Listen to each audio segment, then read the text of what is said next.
guys, magandang umaga and welcome to my YouTube channel. Ayan guys, magluluto muna tayo guys nito guys na maliit na isda na may kasamang garlic, onion. Ito guys yung ating white pepper, ang ating itlog at yung ating cornstarch at syempre yung ating oil. Ayan ang gagawin ko muna guys, maglalagay muna tayo ng ating mga seasoning dito sa ating itlog bago tayo prituhin.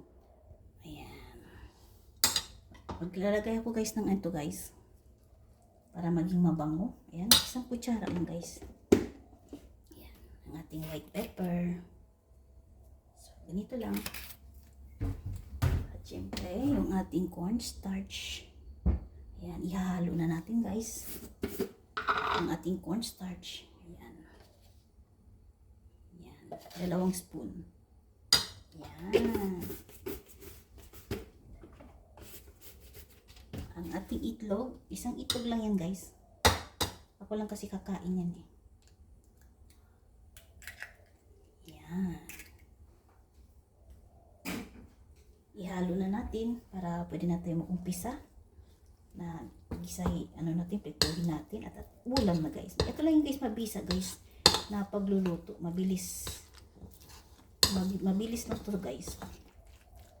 Siyempre huwag natin sunugin. Slow fire lang siya kasi mabilis lang ito magluto eh. Ayan, maganda yung nila ngayon guys kasi fresh na fresh talaga siya, di ba? Ayan, di ba guys? Mabilis lang. Ayan. Maglalagay na tayo ng oil guys para makapag-umpisa na tayo. At syempre yung ating oil na yan guys, pag may naiwan, huwag natin itapon kasi magagamit natin.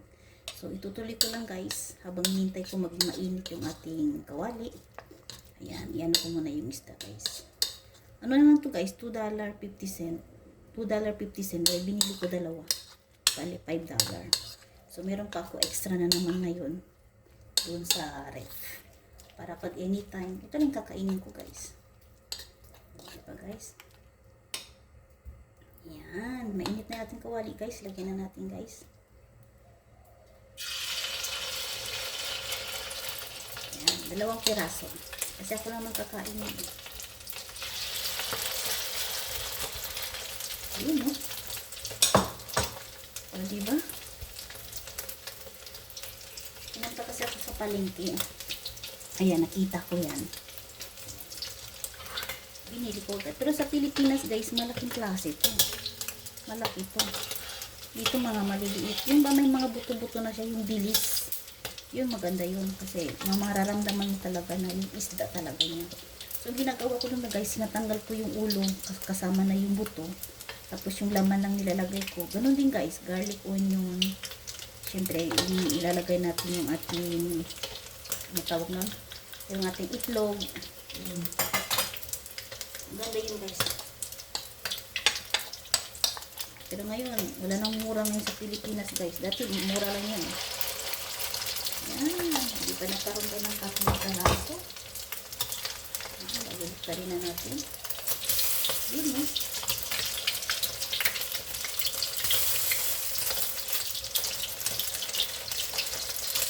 Alam niyo ba guys, dito lang ako nakakaluto sa lahat ng mga gusto ko. Pero noon, nung nasa Middle East ako guys, ako, karamihan doon, kinakain ko guys, itlog, manok, tinapay. At ang tumulong sa akin doon guys yung laban. Yung laban ang tumulong sa akin para hindi ako magugutuman. At nasurvive ako doon guys ng 2 taon. Grabing hirap doon guys. Kaya dito guys sa Singapore, kalain nyo, sa 12 years ko dito, isang beses lang ako nakauwi. 2 linggo pa yun. 2 linggo lang yung bakasyon ko. Hanggang ngayon guys, hindi ako nakauwi dahil din noon nung nawala yung papa ko. Uwi sana ako kaso na walang eroplano kasi nga dahil nga sa tawag doon dahil ba sa mga coronavirus yun, dahil sa lockdown kaya hindi ako nakauwi nung that time nung nawala yung papa ko. So hanggang ngayon, pero next year guys, uwi ako next year. Yan na yung napaisip kong mauwi talaga ako para kahit paano naman kasi tatapusin ko lang guys yung kontrata ko. Kaya nung pag umuwi ako guys, hindi ko kailangan ng pagkain. Gusto ko lang yung simple pagkain lang. Kasi pag, alam niyo naman, ako nagluluto dito, halos lahat nakain ko na eh. Kaya, yun. Dilis lang guys, okay na ako doon. Munggo lang, okay na ako doon. Satisfied na ako doon. Hindi mo na kailangan lutuan ako ng masarap. Okay na yata ito guys. Gawin natin crispy konti.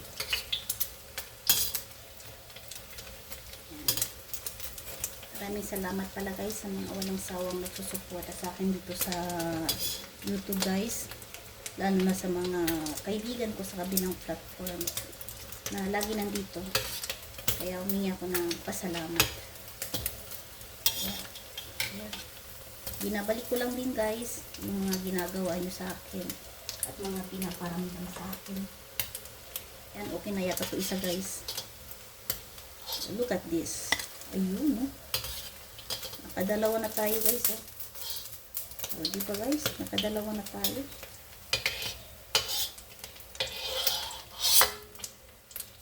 Puro-puro lang kinakain ko to guys. Pero minsan, gano'n ako, nagkakain ako. Yan, ikunti lang kanin. Ayan. O, meron na tayo tatlo. So ngayon, ilalagay natin itong tatlo ulit para natapos na din.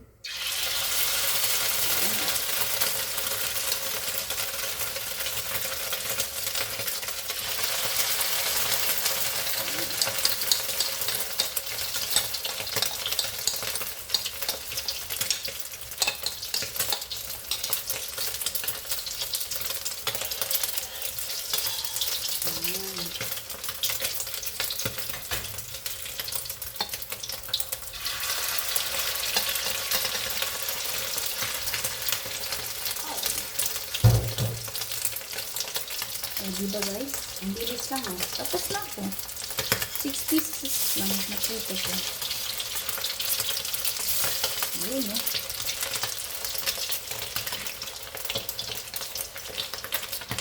Yan. Bilis lang tayo guys. Tignan nyo guys oh. Ang ganda ng pagkuha ko. Diba?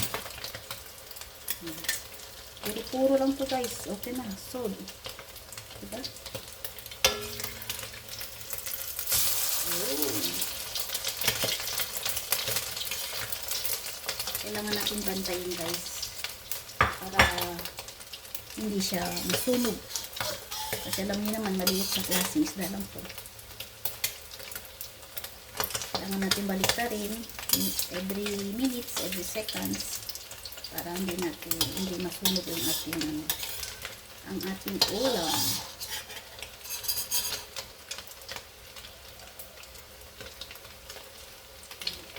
Paliguan naman na natin si Macho ngayon guys. Para yun. Yun.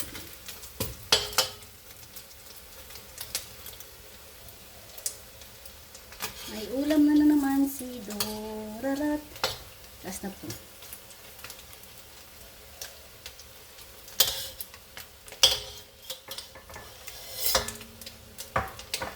Pwede na po. Yun, no? Ito na lang.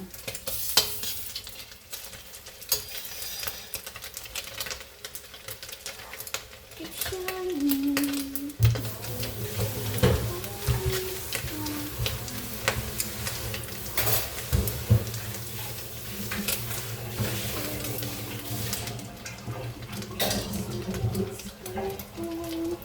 I-off ko na guys.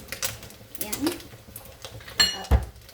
Tapos na guys ang ating pritong. Ayan. Ipakita ko na sa inyo guys ang ating resulta. Ayan. Look at this. O, diba? O, kain na tayo guys. Diba? Meron na ako 6 pieces na ano guys. Na maliliit na isda. Pwede mo na ito kainin. Maglalagay ka ng sausawan guys. Dun sa garlic onion, tapos vinegar or light sauce or calamansi, depende kung anong gusto mo. At ito na guys, nagkaroon na tayo ng 6 pieces na peraso sa ating na luto natin ngayon para sa ating tanghalian. Ako nang kakain yan guys. So ganun guys, maraming salamat sa pagsama and God bless everyone guys. Tuloy lang tayo guys at huwag mawala ng pag-asa at sigurado ma-achieve natin yung ating mga ninanais ng ating sa buhay. At syempre guys, huwag niyo kalimutan guys, pindutin yung ating bell para lagi kayo updated sa aking mga video. Maraming salamat and God bless everyone.